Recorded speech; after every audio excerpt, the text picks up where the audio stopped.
right as the mashed potatoes were passed around and someone laughed about old family jokes.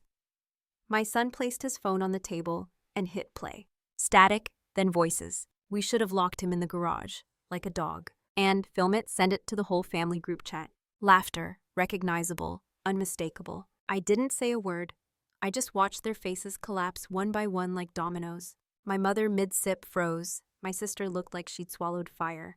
And my son calm, as if this moment had always been meant to come. So I leaned forward and asked evenly, still think he's the freak? What would Reddit say? Ita for letting the tape play. Yes or no? People think you always know when a child is different. They expect signs, red flags, meltdowns in grocery stores, or eerie silences that make the hair on your neck stand. But with Callum, it wasn't like that. He came into the world quietly. No screaming, no fuss. Just wide, calm eyes that scanned the hospital room like he already understood something the rest of us didn't. Even as a baby, he didn't babble much. He'd watch, observe, memorize patterns. I caught him once at 4 years old mimicking the exact tone and phrasing of the weatherman he'd seen on TV the night before, word for word. At first, everyone thought it was gifted behavior. My co-workers at the hospital would coo over how he seemed so mature. My mother, Thelma, proudly told her church group that he wasn't like other boys. That didn't last. By the time Callum was 8, that silence, the very thing that once made him special, suddenly made him a problem. He's antisocial, my sister Teresa declared at Christmas dinner as if diagnosing a disease. You coddle him too much, Mari. He stares too long, my brother Devin added. It's unsettling. I tried to laugh it off, but something twisted in my gut. It got worse when Callum started carrying around a little black voice recorder. A birthday gift I'd given him, thinking he'd use it for storytelling or pretend games. But Callum had his own ideas. He recorded moments of things people said that felt off, as he once told me. Sometimes people pretend to be nice, Mom, he'd explained, but their voice changes when they lie. It should have made me proud. Instead, it made us a target. At school, teachers called him too intense. Kids avoided him, and my family, my own blood, started whispering louder. Teresa once snapped, "You're raising a creep, not a kid." I wanted to scream. Instead, I smiled and excused us early. Again. Because that's what I did. I played peacekeeper. I held my breath through family birthdays, church potlucks, and Sunday brunches. I told myself, it's better than being alone. But the cracks were spreading. Callum began withdrawing more. Drawing maps of conversations in his journal, tracking when people interrupted him or laughed too loudly at things he said. At night, I'd find him listening to his own recordings with earbuds and a frown between his brows. What are you listening for? I asked him once gently. He looked at me for a long moment before answering. Truth. That one word hit harder than any insult my sister ever threw at me, because deep down I knew what he meant. He didn't trust them. He didn't trust us. But I wasn't ready to face it. Not yet. So I kept showing up to family dinners, kept hoping they'd soften, that Teresa would stop making snide comments, that Devin would stop laughing at his own cruel jokes, that my mother would finally step in and say, enough. Instead, she just smiled, served another plate, and said, he's just sensitive. And maybe I was too. But even a sensitive person has limits. Mine was coming. It started like most things in our family with a forced smile and a casserole dish. It was my mother's birthday, her 67th. She insisted we celebrate it like we used to, with a big Sunday gathering at her house in Ashwood Reach, complete with roast chicken, mashed sweet potatoes, and her famous 3-layer lemon cake that Callum refused to eat because of the texture. We arrived 10 minutes early as always. Callum had his hood up, his recorder in his pocket, and that guarded look he wore like armor around family. I squeezed his shoulder gently. 1 hour, okay, we'll leave before cake. He nodded but didn't speak. Inside, the house buzzed with noise. Devin was already half drunk, bragging about some TikTok prank video his son had posted. Teresa was in the kitchen with Mom, laughing too loudly, always loud when Callum was near. There's the future detective, Devin called out when he saw us. Careful, folks, he's probably recording all of us right now. Everyone laughed. Callum didn't flinch. He just walked to the living room and took the corner armchair where the sunlight didn't hit his eyes. He always chose the shadows. Then came the real insult. My mom pulled me aside in the hallway and handed me a plate. Can you have Callum keep an eye on the little ones, she asked. You know, just while we get things set up. He's not really socializing anyway. I froze. Mom, he's 13. He's the youngest here. She shrugged. He's responsible. Besides, it might help him practice engaging more. I should have said no, but I didn't want to cause a scene. So I smiled, walked the plate to the living room, and asked Callum gently if he could help keep an eye on his younger cousins for a bit. He didn't say anything, but his fingers tightened around the edge of the chair. Later, when I returned with drinks, I found him standing stiffly in the corner of the room. The kids were gone, and Callum's eyes were glassy, like he'd just swallowed a scream. Teresa and Devin were chuckling, whispering something I couldn't catch. "What happened?" I asked. Devin waved me off. "Oh, please, he's fine, just being dramatic." Teresa smirked. "It's his thing, right? Pretend you're the victim. Real freak energy." I felt something snap in my chest, but before I could speak, Callum stepped past me. He walked to the coat rack, slipped on his jacket, and quietly said, "We should go home." The car ride was silent. At home, I sat on the couch and pulled him into my arms. "I'm sorry," I whispered. "I didn't know they'd—" Callum pulled away gently. "It's okay, Mom." Then he pulled out his recorder, pressed play, and I heard everything. Their laughter, the insults, the plan to lock him in the coat closet and film it for the family group chat. "Let's see if he records that," Devin had said. I covered my mouth. Callum looked at me, not angry, not crying, just calm, and that scared me more than anything. I didn't sleep that night. The sound of their voices played on a loop in my head. Devin's taunting, Teresa's cold sarcasm, the laughter of people who once held my baby in their arms. I wanted to scream, to drive back there and demand answers. But what would I say? That my 13-year-old had proof they were bullies, that they joked about locking him up for laughs. Would they deny it? Would it even matter? The next morning, Callum was already at the kitchen table writing in his notebook. A line chart. I leaned closer and realized he was tracking the way people spoke to him, timestamps, phrases, tone. "Callum, why do you do this?" He didn't look up, so I don't start thinking it's all in my head. I sat down beside him. "I believe you," I said, trying to hold back tears. He nodded. "I know." That afternoon, I scrolled through our group chat. A video had been sent only for a few minutes before it was deleted. A blurry clip clearly from Devin's phone of Callum standing outside the coat closet looking confused. The caption read, "Operation Closet Boy." He hadn't sent it again, but the fact that it had been shared at all, I gritted my teeth and called my mother. Her voice was chipper, oblivious. "Hey, honey, did Callum get home okay?" I paused. "Did you know what Devin and Teresa did?" She hesitated. Just a second, but I heard it. "I'm sure it was just teasing. He's a sensitive child, you know that." "Mom, they planned to trap him in a closet." A pause. "Then Mari, don't make this into something it's not. We're family. You always overreact when it comes to him." That word again. Sensitive. As if it explained everything, as if it excused them. I hung up. Later that night, I walked into Callum's room. He had his headphones on, listening to something. I tapped his shoulder. "What is it this time?" He unplugged the jack, played it aloud. It was my mother's voice, recorded from the kitchen after we left. "That boy needs discipline. Mari's soft. I should have raised him myself." And Teresa's, "I swear one day someone's gonna snap at that freak, and it won't be pretty." And finally Devin's laugh. I sat down on the edge of his bed. "Why didn't you show me this before?" He shrugged. "I didn't want to make you sad." Tears burned behind my eyes. "You're not making me sad, Callum. They are." He nodded. "Good. Then we keep it." I blinked. "Keep what?" "The file. It's all on here, Mom. Dates, names, voice, no edits." I stared at the little device in his hand. Black, plastic, innocent looking, and suddenly more powerful than anything I'd ever said at that table. He looked up at me and said, "You don't have to defend me anymore. I've got proof now." And for the first time, I didn't feel like the grown-up in the room. It was supposed to be just an hour. That's what Devin promised when he texted asking if Callum could come over while I covered a night shift at the hospital. "We're doing a cousin's movie night," he wrote. Figured it'd be good for him. Social skills, you know. I hesitated. Every instinct screamed no. But I was tired, behind on bills, and part of me still somehow wanted to believe they could try harder, that maybe deep down they were just ignorant, not cruel. So I said yes. Callum didn't argue. He rarely did. But before leaving the house, he reached for his recorder and slid it into his hoodie pocket. He didn't say a word.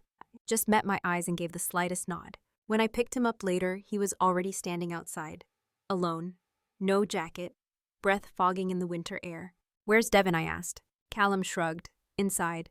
He didn't speak during the car ride. Back home, I handed him a cup of cocoa and waited. He finally looked at me. "I have something to play." My stomach tightened. He pressed play. "Put him in the garage for a while. Let him figure out how the world really works." "It's cold out, man." "Exactly. Maybe that'll snap him out of it." "Dude, his mom will kill you. She's too busy playing nurse. Besides, Freak Boy needs a reality check." I could hear the sound of the garage door closing, the cold settling in, Callum's breath growing sharp, panicked. Then silence. Then Devin's voice again laughing. I dropped the mug. It shattered on the floor. Callum flinched. "I'm sorry," I whispered. "I didn't know." He didn't look at me. I didn't think you'd believe me if I didn't record it. His words sliced deeper than anything my family ever said. I always believe you, I said. He blinked. Do you? I sat beside him on the couch. He leaned slightly into me, not much, but enough. I'll never send you back there, I promised. He nodded. I know. I picked up my phone, opened the family group chat, typed, "We need to talk," then deleted it.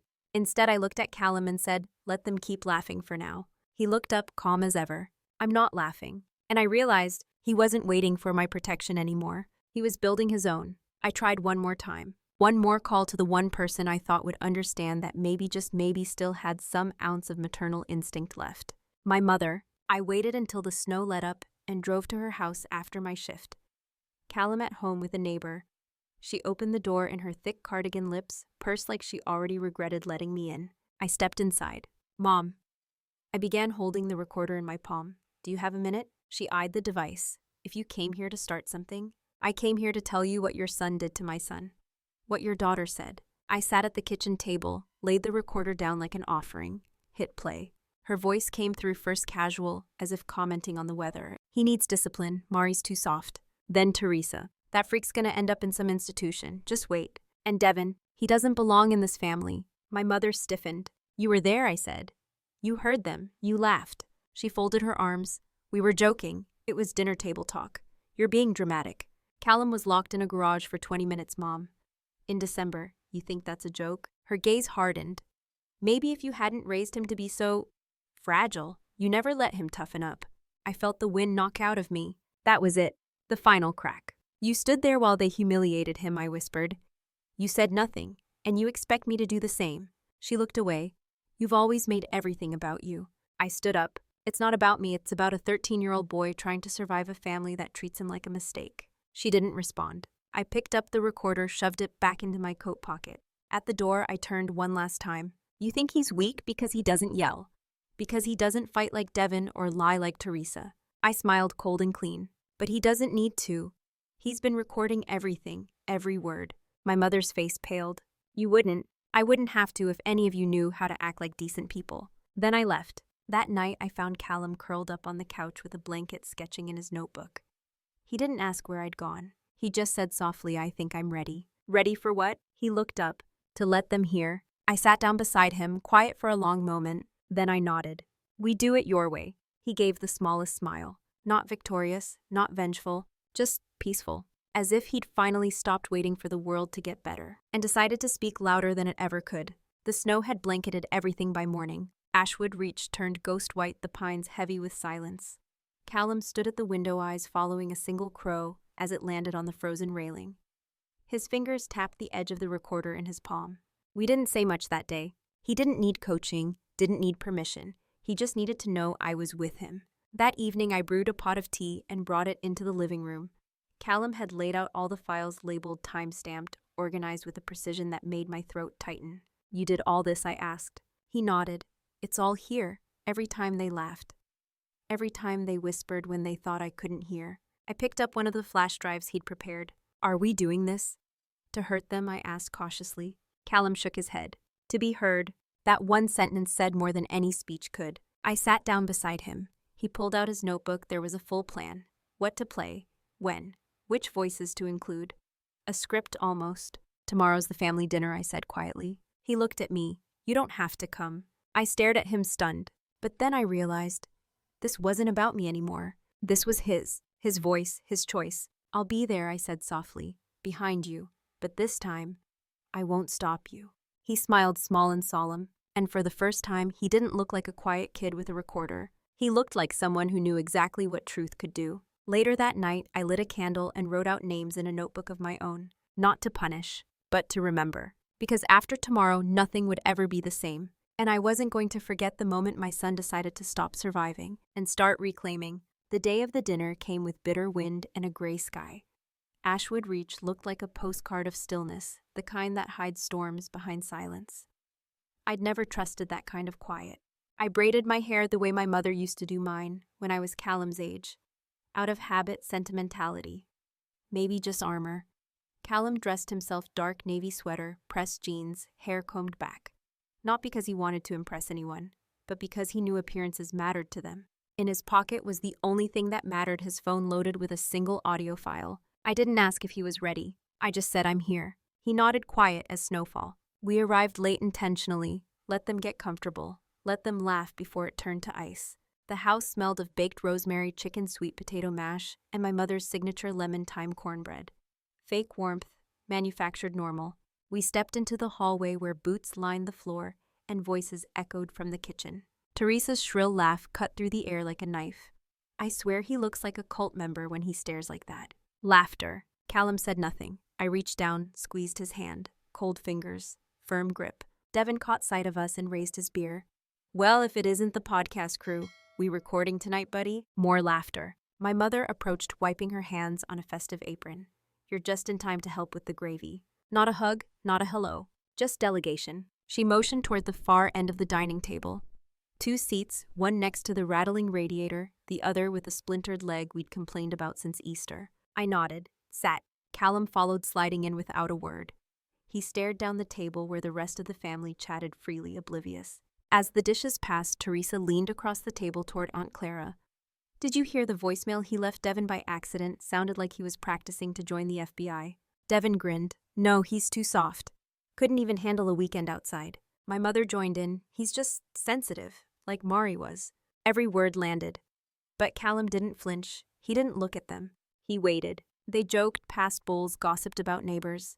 A perfect picture of dysfunction painted as tradition.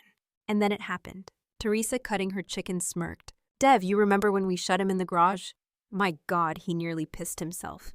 Devin burst out laughing. "I swear I heard him trying to talk to the toolbox." Even my mother chuckled. "Well, that's what happens when you treat every kid like a genius." Clara looked uncomfortable, but she didn't speak.